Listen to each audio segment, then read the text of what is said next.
घर कोंबडा. आता या घर कोंबड्या लक्षात ठेवा, कधी कधी दोन अर्थ निघतात ते मला काही वेळेस हे शब्द फार प्रिय आहे, लईच आवडतं.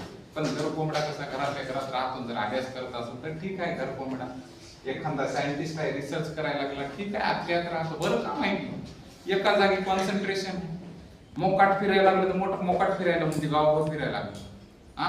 आणि विचार घरात बसून अभ्यास करायला लागला तर घर कोंबडा आहे हो. म्हणजे लोकांचं इकून बी डबल स्टँडर्ड दोन्ही कडून नाही मारता येईल. म्हणजे घरात बसूनच काय करायला लागले, चांगले क्रिया जर घरात बसून करायला तर ठीक आहे की असले घर कोंबडे बना की घरातल्या घरात काहीतरी इन्व्हेंटिव्ह करायचे, चांगलं काहीतरी करायचं. पण हा शब्द निगेटिव्हली घेत असतात, नाही हो घरातल्या घरातच बसून राहते, घराच्या बाहेर येत भाऊ. मग तुझ्या घरात येऊन काय कांड करू ते बरोबर आहे की नाही. ते त्याच्या घरात आहे की तू मुका बसते, उद्या तुझ्या घरात घुसलं तर ती अवघड करून टाकते.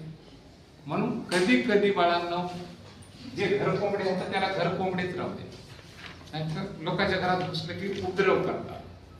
त्याच्यामुळे घर कोंबडे असणं फायद्याचं पण असते. घरातल्या घरात राहणाऱ्याला काय म्हणतात, काय म्हणतात, राहते ते आपल्याच घरात, बरं का, त्याच्या लोकांच्या घरात नाही. नाही तुम्ही म्हणसाल घरात म्हणलं की कोणाच्या आहे का, तसं नाही, आपल्या घरात, नाही तर दुसऱ्याच्या घरात म्हणलं तर जरा अवघड होतं.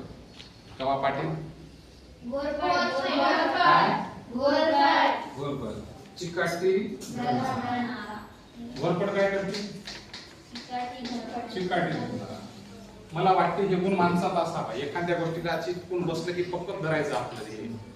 तुम्हाला काय बनायचं आहे ना.